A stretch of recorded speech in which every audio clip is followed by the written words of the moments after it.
Today, we are gonna see how much we know about good old Southern superstitions. I'm pretty superstitious person, pretty much all the way around. My friends will do something and I'll be like, all right, now you gotta throw salt over your shoulder. Left shoulder. It's gotta be left shoulder. I got it in the bag, I'm ready, cause Mama Pam, she had me on superstitions when I popped out, okay? All right, question number 1. What should you eat on New Year's to bring good luck and fortune? Is it Black-eyed peas and greens, cornbread and buttermilk, tomatoes and gravy. I know this because Mama Pam, that's all she makes every New Year's. I am 32, and every New Year's, we eat A, okay? Black-eyed peas and greens, all right? Surefire. A, black-eyed peas and greens. It is A, black-eyed peas and greens. And the correct answer is A. Yeah. I knew it. Mama Pam ain't never told me wrong. Yes. I regularly try to eat collards and black-eyed peas on New Year's Day. 2020 happened and I still ate black-eyed peas and greens on New Year's Eve and New Year's Day just to make sure. Yeah, you should have ate your black-eyed peas because look at us. Look what you did. 2020, disaster. My mother swore by this, and Granny before that. She was really thrifty anyways. Anything that potentially could bring some money, that would be great. She ended up marrying a rich guy though, so it worked. Never eat both A, ends of a loaf of bread, B, peas in a pod, C, sides of a pecan pie. Or sides of a pecan pie. I don't know why I said it like that. I usually say pecan. Why did I say that? Ugh, pecan pie. Process of elimination, you know, because I think there's more than 2 peas in a pod, and you should obviously be able to eat an entire pie because this is America. I would be in trouble if it was pecan pie, and it's not. Usually when I see the loaf of bread left, the 2 ends are still in the bag. So I'ma say, Never eat both ends of a loaf of bread. A.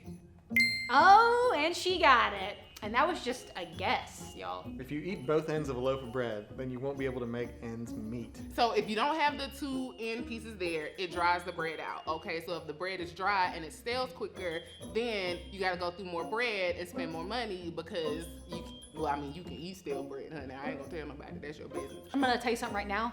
I love an end loaf. I don't care about that superstition. I love the end pieces. Give me all your end pieces. I love the ends. Actually, I have eaten both ends of a loaf of bread. Does that give you bad luck? Oh no. Eat the bread, in my mind. Eat the bread, Grandma. Jesus. What color paint should you use on your porch to ward off evil spirits? Oh, Jesus. A, daisy yellow. B, powder green. C, Haint blue. I also know this one. Oh, Mama Pam, you ain't tell me this one. I would assume something nice and bright would attract all the spirits. So let's go with powder green.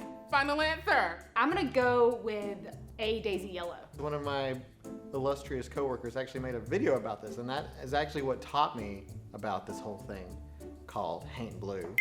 You'll see houses painted in this. It's like a light blue. My grandma's house was painted Haint blue. The idea behind it was we'll ward off, not only evil spirits can't get in the house, this color will stop it. Why Haint blue? Maybe because it's soothing, and evil spirits just can't handle soothing. You know, like if you're evil and you're just full of evilness and you're like, I gotta make mischief, and you see something soothing and like peaceful and relaxing, you're like, I just don't feel it anymore. It's a Southern thing. It should be the word that got ain't in it. That makes sense. Okay. I just never heard of a Haint blue. If you've got a bird in your house, what is going to happen in the near future? A, unexpected fortune. B, a new job. C, death. Okay, I've had a bird in my house before, and I'm still here, so hopefully that's not the answer. Don't focus on the logic behind this, Mary Patterson. Just what is the answer? Oh boy, okay, so I think this is A, unexpected fortune. Mama Pam say it's C. I mean, of course, I don't know what a bird has to do with death, but I'm assuming I would be scared to death if a bird flew in my house. So we're gonna go with C. Oh, it's death. Okay. So the clock is ticking for me. If I got home and a bird was in my house, that's the bird's house now. Because I'm absolutely afraid of birds. It might literally scare me to death. Does it matter what kind of bird? Any bird? Live bird, dead bird, fake bird? I've been pooped on for one. I think it's trauma. Projectile poop. Poop, poop, poop. Let's skip my last video, everybody. So true, y'all. If you wash your hair on blank, it'll grow faster. Well, I need this one. I don't know that I'm qualified to answer a hair question.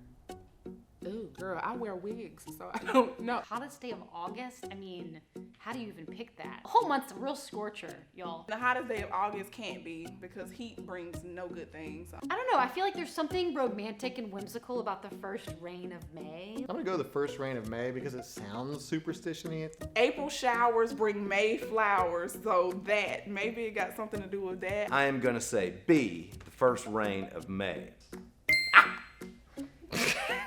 There we go. Mama Pam didn't tell me this one either, girl. We be wigged up, so I don't know what this one means. Not only am I gonna wash my hair on the first rain in May this year, y'all, I am gonna do it outside in that actual rain. I'm gonna bring my shampoo and my conditioner out and just let Mother Nature give me a good suds-in and then let it just grow to oblivion. Thanks to that first rain in May and this good old Southern superstition that might or might not have been hijacked from Spanish lore.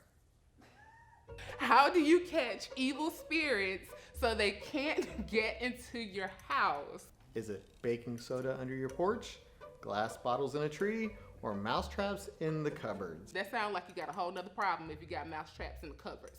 I'm a big Ghostbusters fan, so that's how I would do it. Baking soda under your porch, that seems like, yeah, baking soda does everything, right? You can use it as a toothpaste, you can put it in face wash, you can keep your fridge odor pleasant, and you can, keep evil spirits out your house. I'm gonna go with A, baking soda under your porch. And I'm gonna go with glass bottles in a tree because that sounds right. I have not seen one glass bottle in the South. Maybe I'm living in the wrong place. What is the glass gonna do in the tree and they in my house? Can't they break the glass? Have we not seen Poltergeist? I think it's called hoodoo. Not voodoo, but hoodoo, I think. But I may be wrong on that. You know what they say about evil spirits? 1, they hate the color Haint blue. 2, they love glass bottles. First of all, you paint your porch Haint blue and they're like, ugh, it's too soothing. But they see the glass bottle hanging on the tree and they're like, I gotta get in that. There is a Southern superstition that mentions which body part itching. A, nose. B, ears. C, palms. Which body part itching? Ooh, child, all of them? I believe that if your palms itch, that means you're going to come into some money. If the palms of your hands are itchy, that means money is coming. I know that one for sure, but I feel like there is something with the nose too. I've heard your ears are burning. I don't know if that's a Southern thing when someone's talking nicely about you. Your ears must be burning. All of them. So, as I got a third. I got one of them right. All of them? Whoa, trick question. Well, I knew one of them, so I'm still right. If your ears are itching, somebody is talking about you. If your nose is itching, somebody's coming to visit you. Oh, okay. If there's Southern superstitions that involve body parts itching, it's because we live in an itchy place. I'm trying to get an itchy palm right now because I need some payday is coming, so. My palms are itching. They are so itchy, y'all. My palms are just like fire ants got onto them or something. I think I did pretty well on this quiz, all things considered, considering you tricked me on the last one, and I still got at least a third of it right. I'd say out of all these superstitions, the one that my family consistently followed, it was eat your greens and your black-eyed peas on New Year's Day. My mom always hammered that into me. I think there are a lot of versions of every superstition that we talked about today. I think depending on where you're from, depending on your family background, you've heard just about every one of these or something close to it. And your family just made it work for their little mix. Hey y'all, did you enjoy that video? I'm pretty sure you did. If you want to help make It's a Southern Thing possible, come join us at the potluck. As a potluck member, you'll get exclusive swag, behind the scenes footage, sneak peeks of what we're about to do, discounted merch, and a whole lot more. Please come join us. We're saving a spot for you. I made dessert. Come to the potluck.